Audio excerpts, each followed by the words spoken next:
Okay, so today we're going to talk about the jab and how to hit the jab correctly, and also I'm going to point out the mistake a lot of boxers make when it comes to the jab.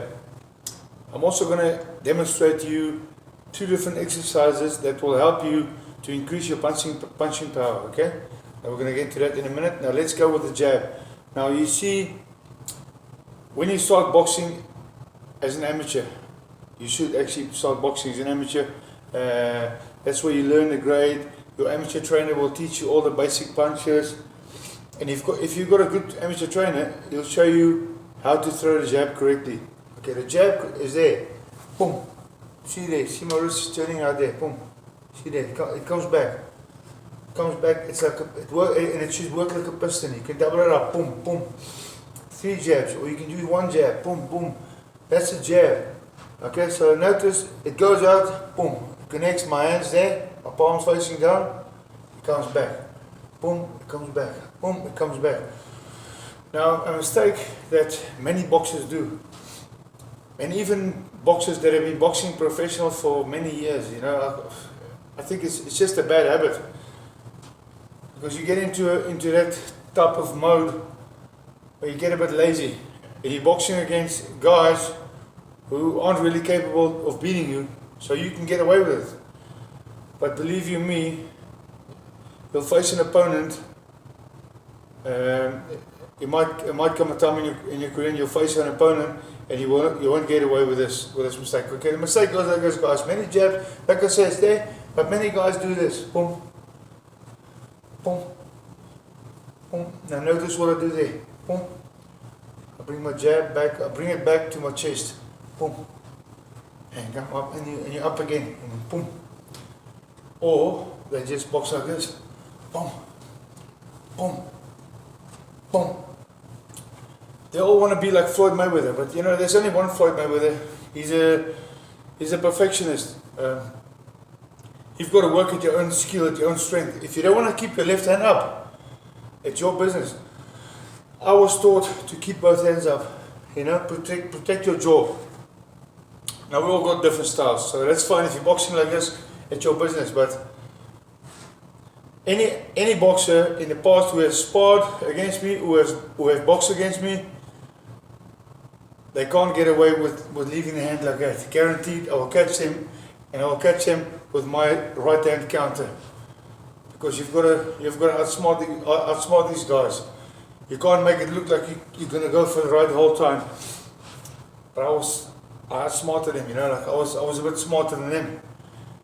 I refused to let a guy stand in front of me like this and get away with it.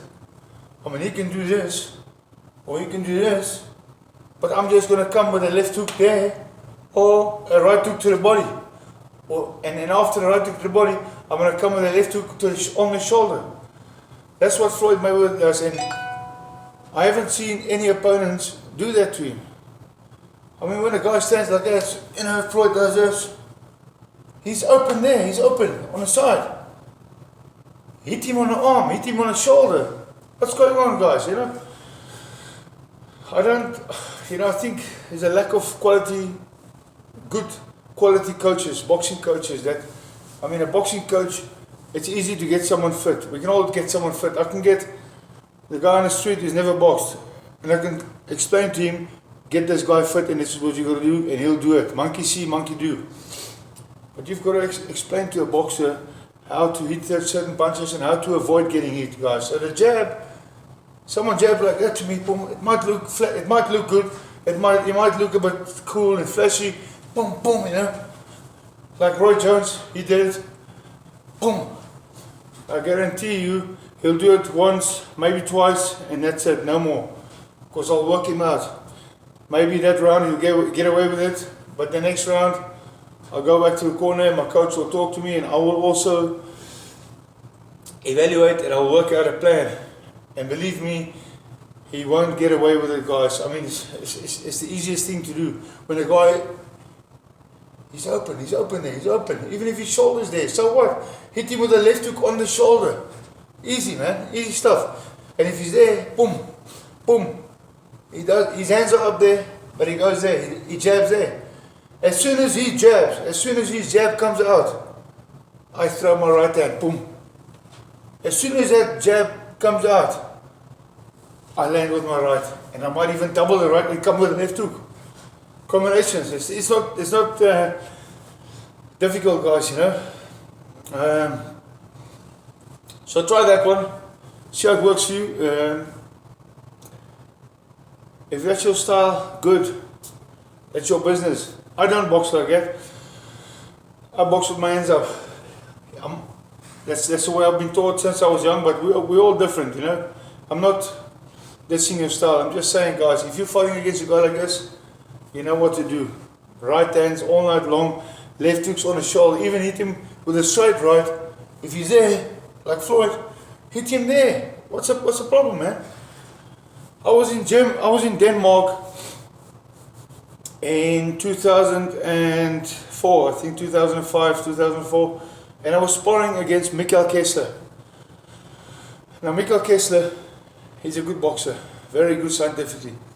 Now when I was a teenager, my coach told me about hitting someone on the shoulder, there on the shoulder, with either a straight right or left hook. And I was 16 years old, 15 or 16, you know, and I remember clearly him explaining to me this shoulder punch. But you know, when you're young, I mean, I'll never forget it, but I never really tried it. You know. But then I came to Denmark, Copenhagen, Mikkel Kessler's, his manner. Okay, anyway, so I'm sparring with Mikkel Kessler. We're doing 2 weeks of sparring, great, good stuff. I'm holding my own against him, he's holding his own against me. So I go back to England where I used to live. Then they phoned me 3 or 4 months later. They said, can you come and spar again? Mikkel has got a fight. Mikkel Kessler has got a fight. We need you to help him prepare. So I go there again. So you know what? At the time I didn't have a boxing license because the British Boxing Board of Control stuffed me up a bit. That's another story, we'll get to that. So I was just training once or twice a week in England. I was busy with other stuff except boxing. But when they phoned me up, the Danish people, I went because it was a lot of money they paid me. Okay, so then I came to spar against Mikkel Kessler, that second session of the 2 weeks. I'm just going through the motions, you know, but I'm collecting my money, you know what? All I've got to do is move and box and punch him hard, you know, and go for it. So what I'm doing, you know, you get in a comfort zone. So I'm against the ropes, I'm standing like this. I'll never forget this. I'm standing against the ropes and I'm covering up. And Mikkel hits me with a 1-2. Boom, boom, straight on my shoulder, the right hand. I thought, oh well, it's nothing. He jabs, because he loves to jab. And he goes again, boom, boom, 1-2. On the shoulder. I said, whoa. Felt like my shoulder was dislocated. And I had to stop sparring there and then. My shoulder was hurt. It wasn't dislocated or anything, but it was. I couldn't pick my arm up. So the Danish people, they're good people. They took me to the doctor and they gave me an injection and I rested for 2 days. And I was back sparring with Kessler. But you know what? That was a good example because my coach, when I was 15 or 16 years old, he told me about that punch. He taught me about the shoulder punch. No one does it. And then I come Mikkel Kessler, and he does it to me. So there you go, guys. That's the shoulder punch, and it comes from the jab. It comes from. I was lazy. I wasn't lazy. I was just ticking over, as they say in boxing. I was ticking over. I wasn't preparing for a fight. I was just moving and covering up and letting him. And he hit me on that shoulder, and that was it. Okay, so try that one out, guys. Okay. Now the second thing I want to talk to you about is okay, how to improve your punching power in boxing. Okay, so punching power is a funny thing because you can look like Hulk, but it doesn't mean you're going to punch hard. In a punching power, I've seen guys who don't have a single muscle on their body and they can punch, they can bang. You look at most recently the fight between Tony Bellew and Makabu. Now Tony Bellew, You look at his physique, he's a skinny guy, he's got a bit of a belly, I think could be a beer belly, I'm not sure, you know, but anyway, Tony Bellew doesn't have a muscle in his body, but he can bang, and he proved it. He knocked Elaine Mukabo out. So you know what, you've either got power or you haven't got power, but you can increase power. If you're not a born puncher, you can increase your power through different exercises. Now, you'll see guys that bench press 100 and 150, 100, 200 kilograms. That's a lot of weight. That's a lot of, I mean, that's like 200-300 pounds, 400 pounds. But it doesn't mean nothing, guys. It doesn't mean you're going to be a hard puncher, knockout artist. Okay, so there are certain exercises you need to work on with your upper body and your shoulders and your back. Okay, and also your triceps. To work your biceps, it's not really going to help improve your punching power. It's just going to make you look good, but your punching power won't improve.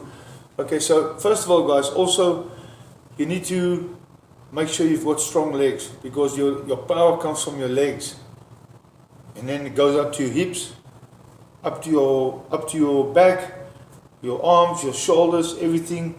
And that's what this is just a lever. This arm is just a lever. This is where the damage comes from the first. But the power comes from the body and the legs. So that's a lot of technique involved. In one of our next videos, we'll discuss that, looking at the different techniques on how to improve punching power. But I'm just going to give you 2 different exercises that you can do when you do weight training before your boxing session or after your boxing session. Okay, now let me grab the weights there. Okay, these are basically, we're going to work on the shoulder and the trapezius muscle. The trapezius muscle, this muscle running there, basically. Okay, so instead of taking 2 big weights and lifting up, you know, be like Hulk, now we're going to take a bit lighter ones. These ones are 6 kilograms each. It's not heavy, but they will get heavy after a few reps. So what you're going to do, you're going to lift them up and hold them there for 5 seconds. Look at this. Okay, 1, 2, 3, 4, 5. Drop down slowly. 1, 2, 3, 4, 5, and drop down.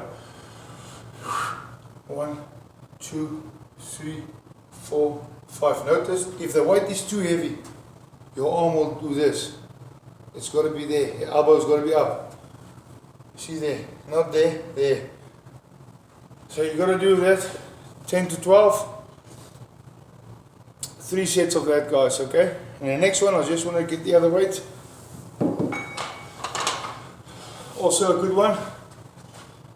Got a long barbell. See this? There's no weights on it now, but I'm just showing you the.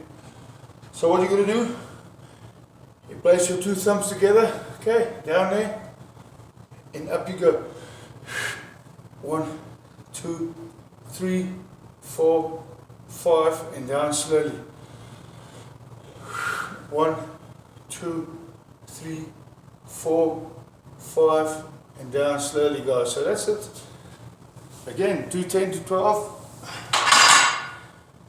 10 to 12, and do that 3 times a week, guys. Start off with twice a week. At the beginning of your training camp, say you've got a 10-week or 8-week training camp, twice a week for the first 2 weeks, and then up it to 3 times a week, guys. And with this type of exercises, you can't go heavy because your technique's going to be wrong. This won't build muscle. It'll maybe add a little bit, but not much. But it's going to give you that punchy power that you need in a ring, that knockout punch. Okay, guys. Until next time, adios.